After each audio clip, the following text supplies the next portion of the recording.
Alright guys, welcome to RC Mojo. Today we're going to be doing some more mods to the Tiger. With the current setup, the turret controls are a bit, well, they're not very good. The rotation motor is on and off, so if you want to get the position just right, you have to nudge the stick back and forth and hope. The elevation isn't much better, you have to hold the stick and wait as the barrel slowly goes up and down. But as we've got a proper hobby grade 2.4 GHz system, we can do better, and for not much money or effort. What we've got are two slightly special standard size servos. They're Spring RC SM-S4306Rs. If you shop around you can find them or something very similar for around £4.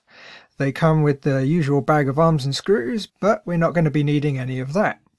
If I connect a bog standard servo, a high-tech HS605, to our servo tester and twiddle the knob, it does exactly what you might expect. The servo position follows the knob and it holds its position. The Spring RC servos are a little bit different. If we turn the knob a bit, the servo keeps going. Depending on how far we turn the knob, we can control the speed and of course the direction, which seems to me to be exactly what we need for the turret. Right then, let's take off the upper hull. The wiring is getting a bit messy now and it's going to get a bit worse before it gets any better, but we'll deal with that later. Using continuous rotation servos for the turret isn't all that uncommon. The usual install takes the final gear from the stock drive unit and adapts it to mount to the servo splines.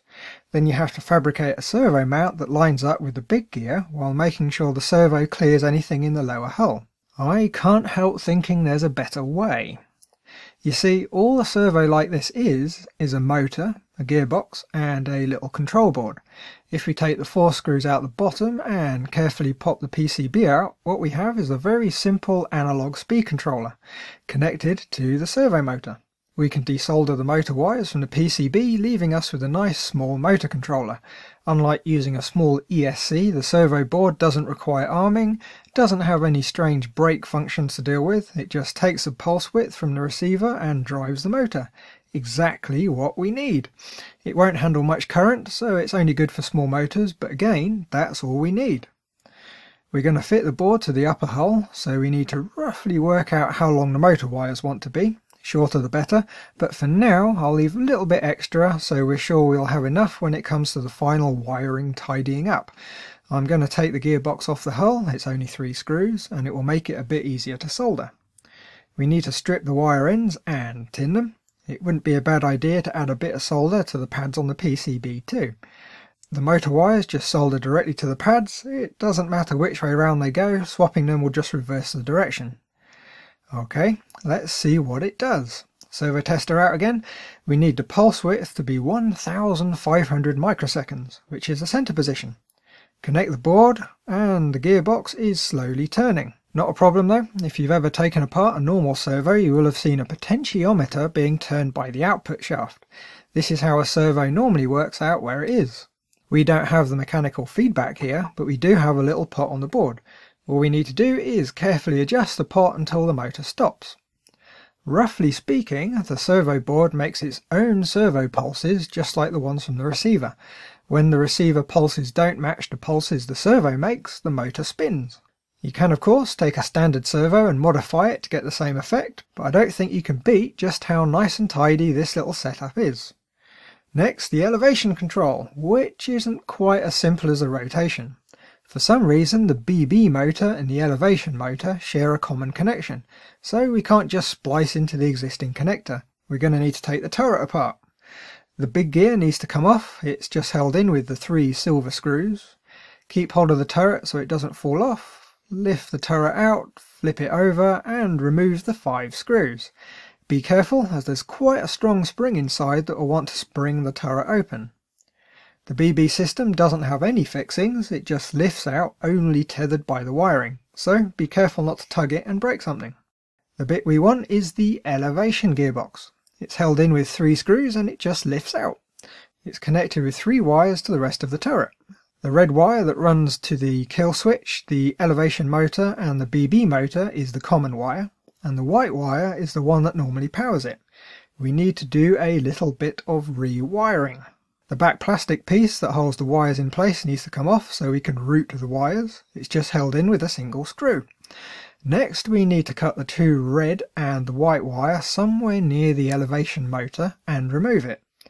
We don't need the white wire on the connector anymore. You could just clip it off, but to be as safe as we can, it's easy just to press the little barb in the connector and pull the wire out completely. That leaves us with the red wire from the connector. Remove the remains of the red wire on the middle switch pin, strip and tin the end of the long red wire and solder it to the middle pin on the switch. All we've done is remove the elevation motor from the circuit, otherwise it's all connected up just as Heng intended. The remains of the wiring on the motor need to come off. Heat up the solder joints with a little bit of solder already on the iron. You need to be quick here and not hold the iron on too long. The material that supports the contacts is really easy to melt if you get things too hot. We're going to need some wire, and it just so happens I have a little bit of an excess. Strip the ends and tin. Solder one wire on each terminal. Doesn't matter which way round, just make sure you don't short them to the case. I'm going to cut the wire way oversized so there's a little bit of give when the turret rotates. It might cause some issues. It's always best to keep the motor wires as short as you can, but just like the other motor, it's only going to be a temporary install. We'll be tidying it all up for the final setup. We need the PCB from the other servo, exactly the same as the first one. 4 screws, pry out the PCB, being careful not to break anything, remove the motor wires and connect up the elevation motor. Right, now we can connect up to the servo tester and see if it all works. Well, that looks pretty good. We didn't even need to set the pot. Nice. Time to reassemble. The elevation gearbox goes back in with its 3 screws. You can route the wire up over the top and down the side so it doesn't get caught up in anything. The tab on the gun sits on the slope on the output gear. The spring sits in the little guide and the front sits on some U-shaped mouldings. The tricky bit is holding it all in place while we route the wires and fit the cover plate. Until the bottom cover goes on, it all wants to spring apart. We need to make sure the wires can move around a little bit inside the turret. We don't want anything to pull tight. We need to make sure none of the wires are trapped under the cover. They should all be able to move in and out quite freely.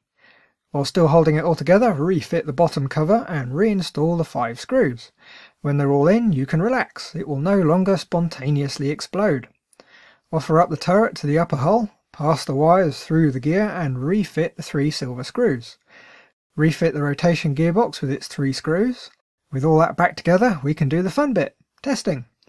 The 2 channels connect up to the receiver, just like a standard servo, nothing special required. Okay, transmitter on, receiver on. Right, rotation first, just slowly, and that seems okay. And the elevation, both up and down. Nice. Bit more space for the rotation. Well, it goes quick enough. Probably too quick to be scale though. You could reduce the endpoints on the transmitter, I suppose. Nearly there now. We just need to stick the servo PCBs to the upper hull so they're not falling about inside the tank. A bit of servo tape will do the job quite nicely. We need to try and keep it as tidy as we can so nothing gets caught up or stressed. All the connectors need to connect up to the bits in the lower hull. The lighting controller, the turret channels, the big Heng connector, which by now we've pretty much completely bypassed, and the BB connector. Pop the upper hull down, fit the hoses, and I think we can do a full test. Right, engine on. Well, we can actually move the turret without the engine now, but why not? Lights on, and the scanner. Nice. Now for the main bit, rotation, in all its proportional glory. No more left a bit, right a bit type antics. The elevation works a treat too. We can move up and down without having to wait for it to cycle around. The main gun is now on the trainer switch, which seems to work quite nicely. Well then, that's another upgrade done. Miles better than the stock turret control. There's a fair chance of being able to actually hit things without having to resort to turning the whole tank to aim. And I think that's going to have to do for this week's video. Another step along the way, and another delay before I have to tackle the painting and detailing.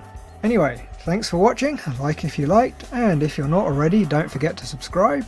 It's free, and as long as YouTube is in a good mood, you won't miss the next video. Bye guys!